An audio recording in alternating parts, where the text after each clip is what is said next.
Hola, ¿qué tal? Bienvenidos. Aquí empieza una nueva emisión de noticias de Directo América por France 24. Yo soy Andrés Mesa Muñoz y a continuación los titulares.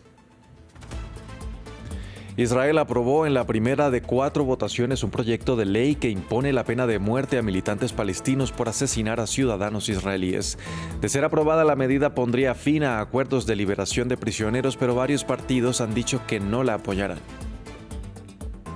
Irak celebra hoy elecciones legislativas en las que el primer ministro Mohamed Shia al-Sudani busca un segundo mandato. Son también unos comicios marcados por el desencanto ciudadano, la amenaza de una baja participación y tensiones entre influencias extranjeras. Francia conmemora el aniversario número 107 del armisticio de la Primera Guerra Mundial. El presidente Emmanuel Macron asistió a la ceremonia de conmemoración en el Arco del Triunfo en París, donde se encuentra el monumento al soldado desconocido. En nuestra revista de prensa repasamos hoy, entre otras cuestiones, la polémica surgida entre Donald Trump y la cadena BBC a raíz de un documental editado y emitido por el ente británico en el que se sugería que Trump habría llamado a una insurgencia violenta durante el asalto al Capitolio de 2021. El presidente exige una reparación adecuada antes del viernes o amenaza con pedir $1.000 millones en compensación. Lo vemos enseguida con Marta Moya.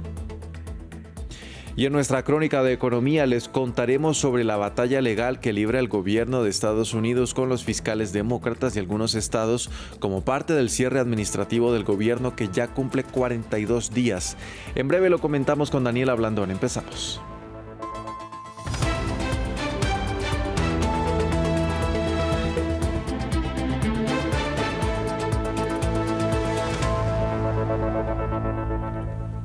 Vamos a iniciar en Israel. El Parlamento aprobó un proyecto de ley de la extrema derecha que busca la pena de muerte para los militantes palestinos condenados por asesinar a ciudadanos israelíes. Esta fue la primera de 4 votaciones necesarias para que la medida se convierta en ley. El texto contó con el respaldo de 39 legisladores de un total de 120.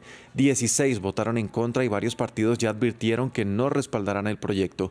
Uno de ellos, el del líder de la oposición, Yair Lapid.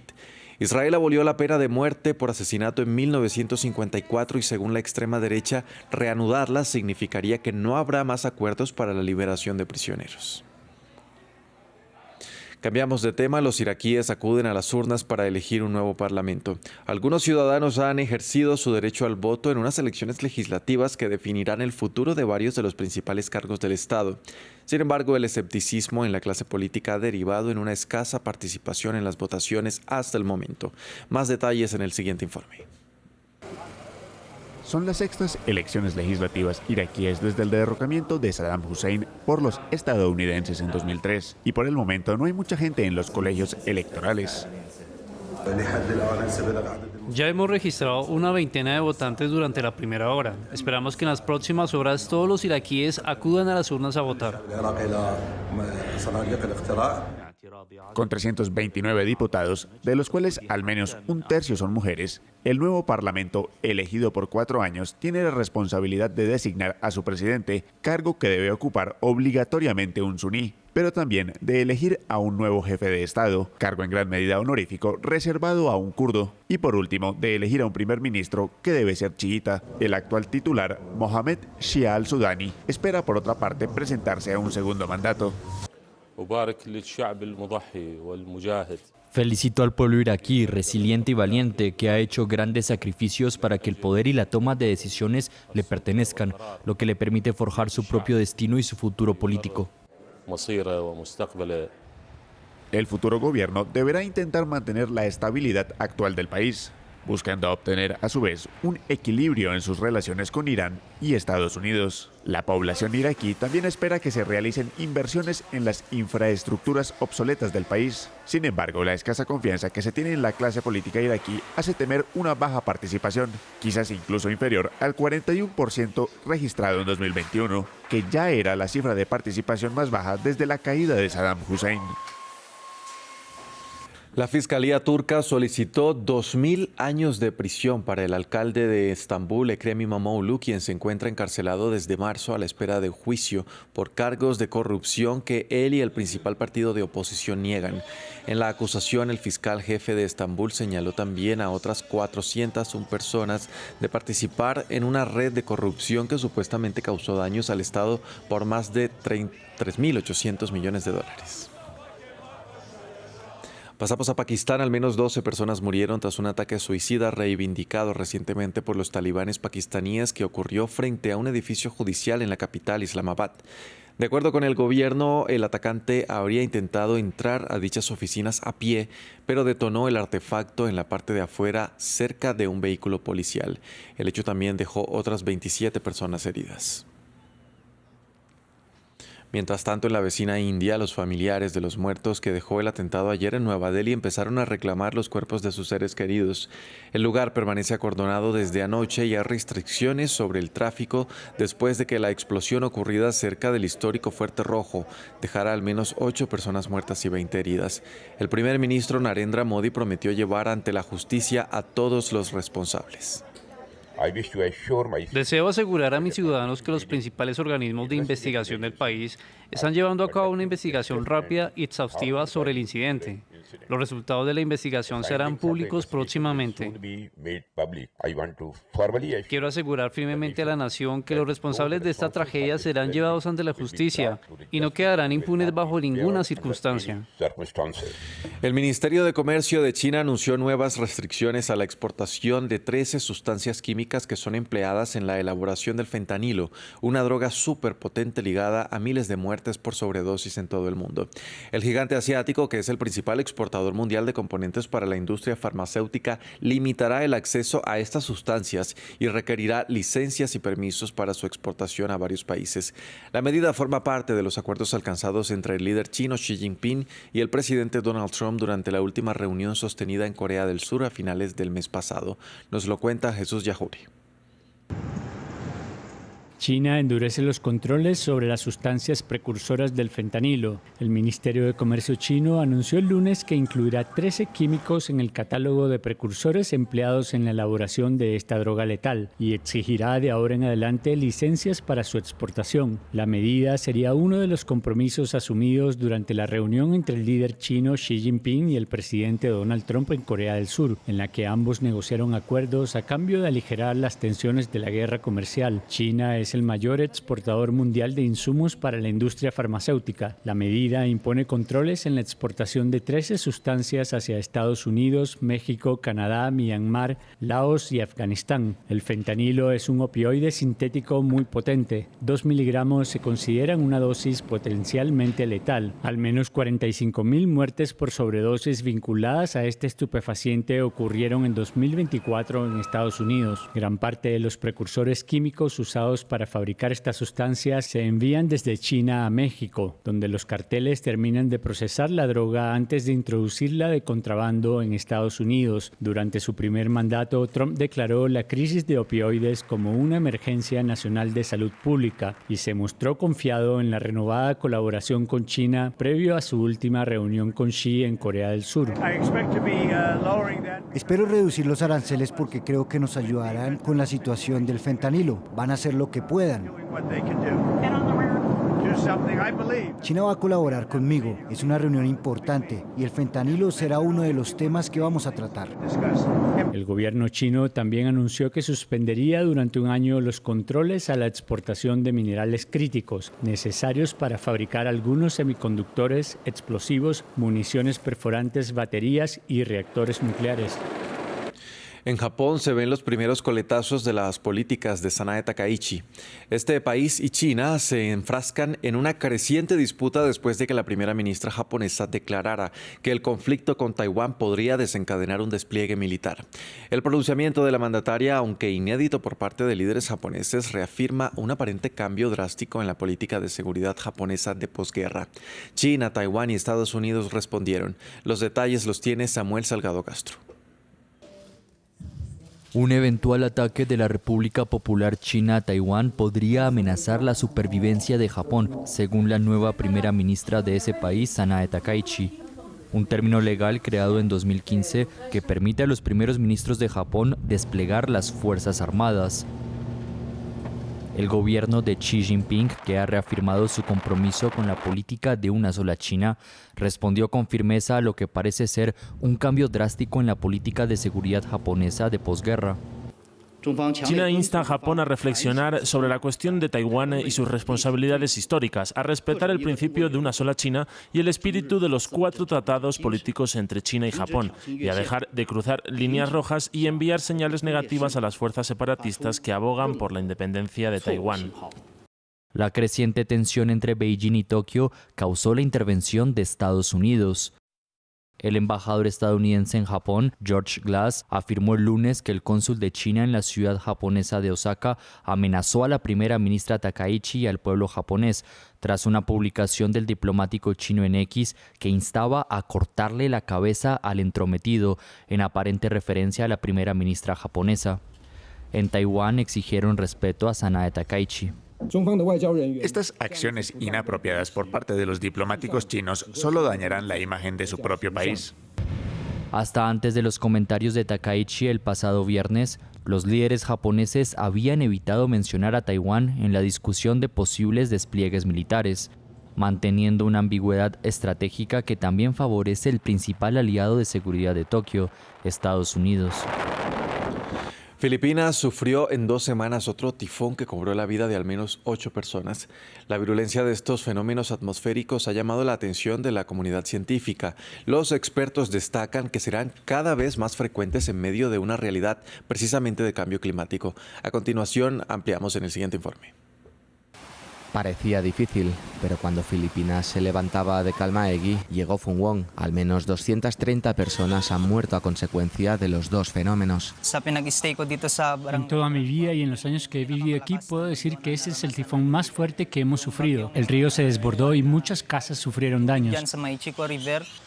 En nuestra zona no esperábamos que fuera tan fuerte, no esperábamos que las aguas alcanzasen tal nivel. Nunca había ocurrido con los otros tifones. Los expertos confirman que son más potentes y avisan, serán más frecuentes debido al cambio climático. Los recientes acontecimientos en toda la región muestran que hay un aumento en estos tifones. Por lo tanto, es algo muy preocupante ya que nuestros océanos se calientan y el cambio climático tiene cada vez más repercusión en nuestras comunidades. Este es un ejemplo muy claro de que, como saben, es probable que estos tifones se produzcan con más frecuencia en el futuro y debemos garantizar la mayor seguridad posible a la población.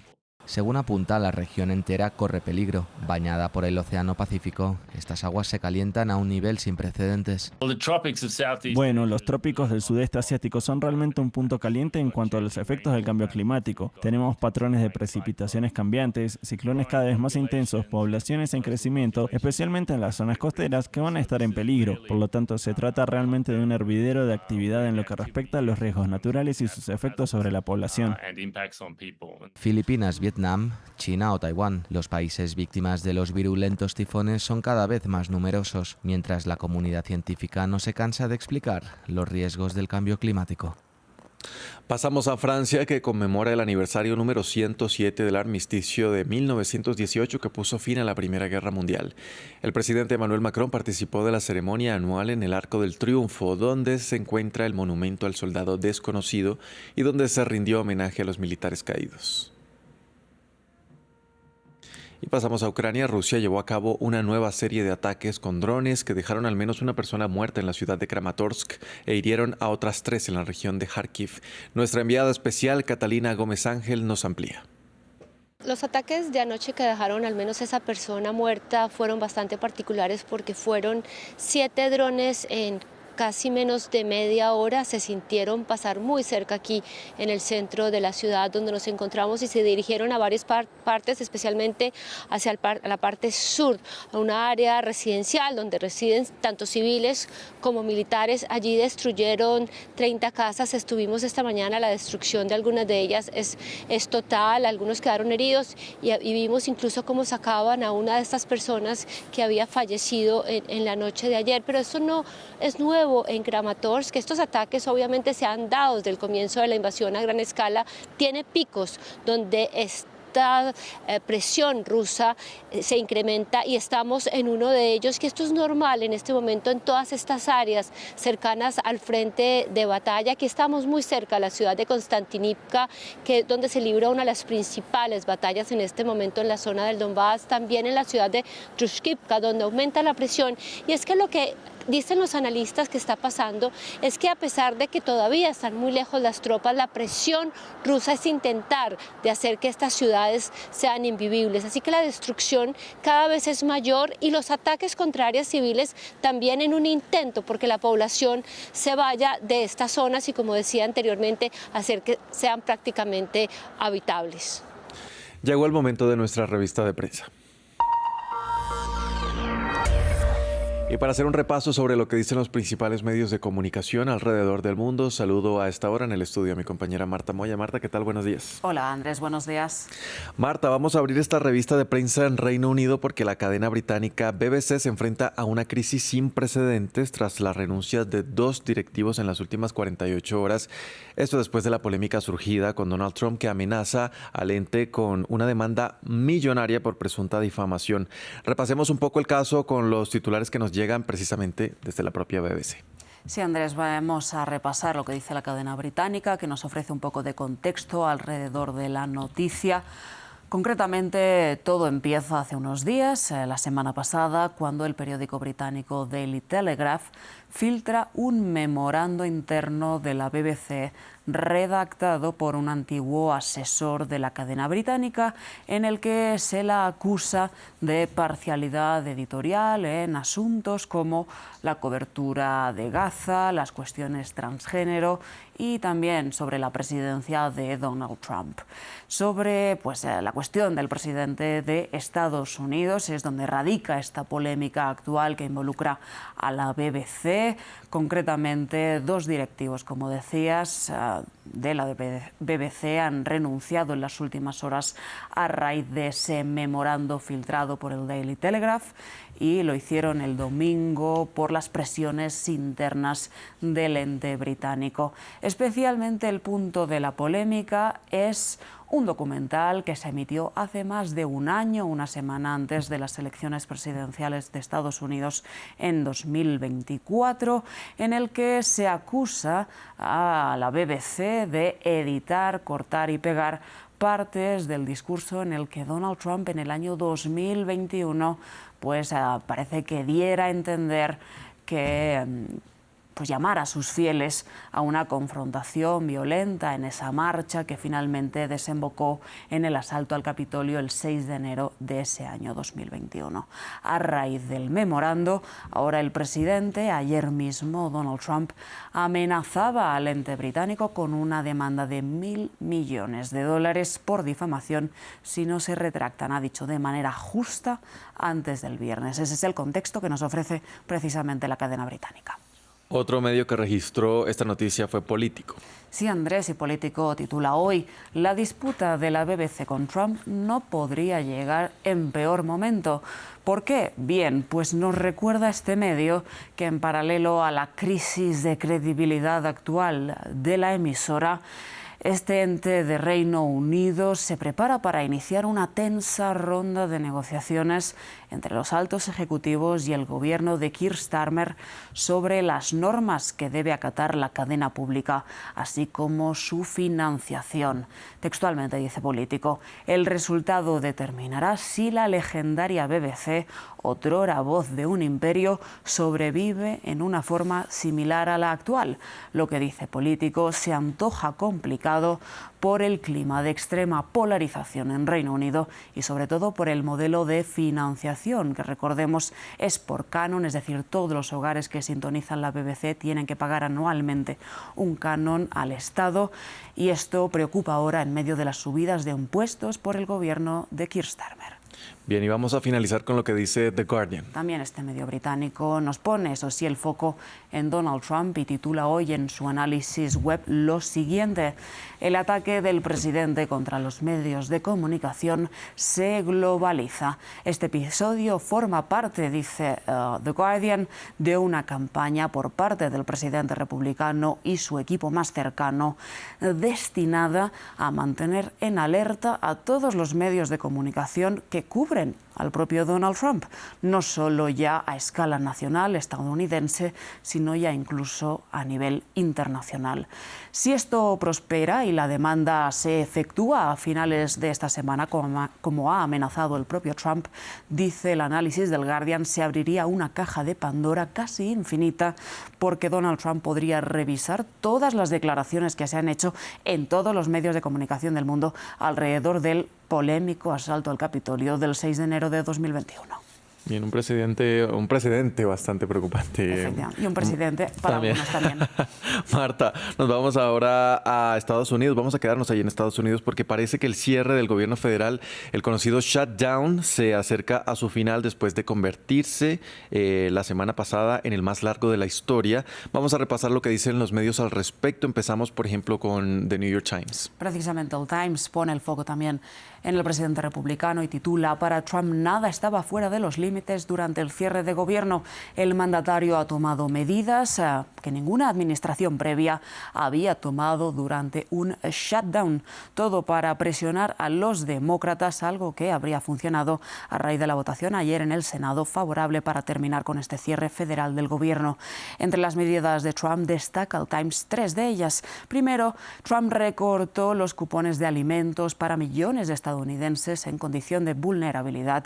Después intentó despedir a miles de empleados públicos y también, como punto 3, destaca el Times, congeló o canceló fondos para proyectos en estados gobernados por los demócratas. Estos mecanismos de presión habrían funcionado para que el shutdown parece estar ya en sus horas finales. ¿Qué nos dice el Washington Post? Pues bueno, se centra en la oposición y titula el Post: las deserciones durante el cierre de gobierno desatan la furia mientras los demócratas luchan por unirse contra Trump.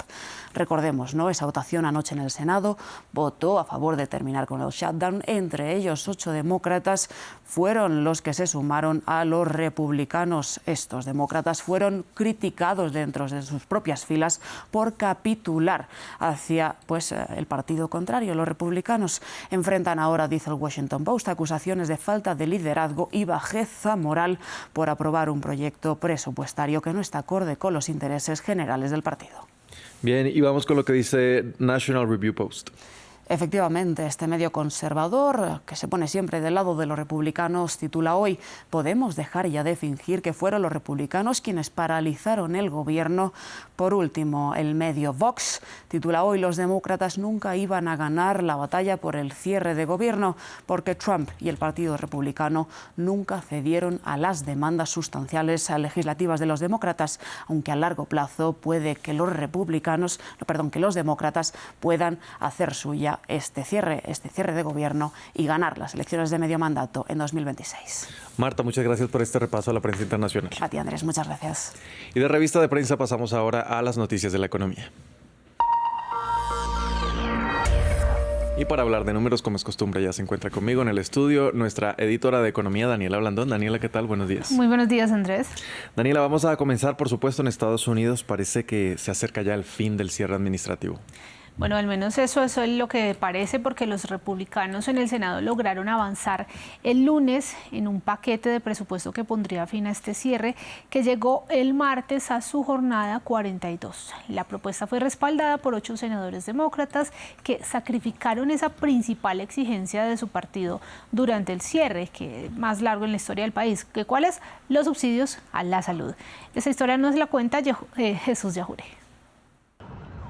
Republicanos avanzan un acuerdo en el Senado para reabrir el gobierno. La propuesta sobre un nuevo presupuesto hasta diciembre es aprobada tras cumplirse 41 días del cierre federal, el más largo en la historia del país. El paquete de ley fue aprobado con el respaldo de 8 senadores demócratas disidentes que rompieron filas para votar al plan republicano que no contempla la principal demanda del partido opositor, la extensión de los subsidios al seguro médico derivados de la reforma sanitaria promulgada durante la administración Obama, también conocida como el Obamacare. Trump, que temprano celebró el pacto, pasó rápido a la ofensiva.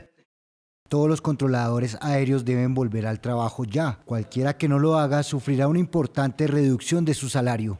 El cierre obligó a 13.000 controladores aéreos y agentes de seguridad a trabajar sin salarios. Trump ofreció un bono de $10.000 a aquellos que no se ausentaron de sus puestos, aunque luego admitió que no sabía de dónde saldría el dinero. Mientras las deserciones en el Partido Demócrata expusieron las divisiones con acusaciones de traición y llamados a la renuncia del líder Chuck Schumer, que de momento tiene el apoyo de su homólogo en la Cámara Baja, Hakeem Jeffries. No vamos a apoyar una ley de gastos partidista de los republicanos que siga recortando la asistencia sanitaria de los estadounidenses. Vamos a seguir luchando para ampliar los subsidios al Obamacare. El presidente de la Cámara de Representantes instó a los legisladores a regresar de inmediato al Capitolio tras un receso prolongado. La ley aún debe aprobarse en la Cámara Baja antes de ser enviada al presidente para su firma, un proceso que podría extenderse hasta el próximo lunes. Este shutdown, Daniela, ha llegado hasta los tribunales. Claro que sí, desde la semana pasada inició una batalla legal sobre cómo debe seguir adelante el programa que ayuda a 42 millones de estadounidenses a comprar alimentos durante el cierre del gobierno. Este programa ayuda a uno de cada 8 estadounidenses. También conocido como SNAP, quedó desfinanciado y tribunales estatales han dictaminado que el gobierno debe seguir realizando los pagos completos, pero la administración intenta mantenerlos congelados. El tema ya está en la Corte Suprema, que solicitó una respuesta al gobierno, y esto dicen los estados demandantes, demócratas en su mayoría. La asistencia alimentaria no es un tema político, no es de demócratas, republicanos ni independientes, es un imperativo moral y nadie debería pasar hambre porque su propio gobierno se niega a alimentarlo. Desde el viernes por la noche, el gobierno federal ha estado luchando con desesperación y animosidad a partes iguales para impedir que los estadounidenses utilicen sus beneficios a pesar de un fallo favorable del Tribunal de Distrito. Daniela, y es que esta batalla en la Corte no es solo por los subsidios de alimentación. No, el alto tribunal, que recordemos está inclinado 6-3 a favor de los conservadores, también está examinando si Trump estaba facultado o no para usar sus poderes de emergencia para implementar aranceles generalizados a las importaciones, y si falla en contra, aunque es muy poco probable, hay una posibilidad de que Estados Unidos tenga que devolver lo ya cobrado. Esto dijo el presidente. La Corte Suprema de Estados Unidos recibió cifras erróneas. El desmantelamiento en caso de una decisión negativa sobre los aranceles supondría, incluyendo las inversiones realizadas y futuras, así como la devolución de fondos, una pérdida superior a los $3 billones. Sería imposible compensar semejante revés. Sería un evento de seguridad nacional verdaderamente insuperable y devastador para el futuro de nuestro país, posiblemente insostenible. Vamos a cambiar de tema, Daniela. Pasamos ahora a Bolivia, donde hay un nuevo gobierno y su ministro de Economía hizo una denuncia. Y antes de hablar del tema, lo quiero invitar a que veamos las siguientes imágenes. Aquí, entrando a la oficina del ministerio, quería mostrarles lo siguiente, porque realmente me parece indignante el estado de las cosas y la forma en la que se ha manejado el ministerio. Fíjense ustedes, nada de documentación. En este video difundido a través de X, el recién nombrado José Gabriel Espinosa, exmiembro del Banco Central, denunció el estado de su oficina, revelando que le habían dejado sin un solo documento ni material, lo que calificó como un intento de sabotear al nuevo gobierno de derecha. En ese mismo contexto, Estados Unidos prometió ayudar al país a salir de su crisis económica después de reanudar el vínculo diplomático interrumpido desde el 2008, poco después de que el izquierdista Evo Morales llegara al poder. Estamos apoyando a este nuevo gobierno democrático de Bolivia con la situación económica bastante fea que ha heredado. La ayuda se centra en financiamiento para la compra de combustible y en temas de salud. Bolivia ha estado en la vanguardia de una banda de países que se dicen antiimperialistas, que se han distanciado mucho de Estados Unidos y que han llegado a un fracaso económico total. El socialismo del siglo XXI está muerto en Bolivia y creo que es un buen augurio para el resto de la región. Daniela, cerramos con nuestra cifra del día. 2.600 millones de dólares. Este es el impacto arancelario que reportó Honda, cuyos resultados trimestrales decepcionaron al mercado, pues se rebajó esta compañía automotriz sus previsiones de beneficios del año en un 20%. Los aranceles, la escasez mundial de chips y la creciente competencia de los fabricantes chinos de vehículos eléctricos fueron los desafíos más apremiantes que mencionó esta compañía. Daniela, muchas gracias por este repaso a las noticias de la economía. Nos vemos entonces mañana con más información. Claro que sí, aquí estaremos. Y a ustedes televidentes también gracias por sintonizarnos. Continúen con toda nuestra programación.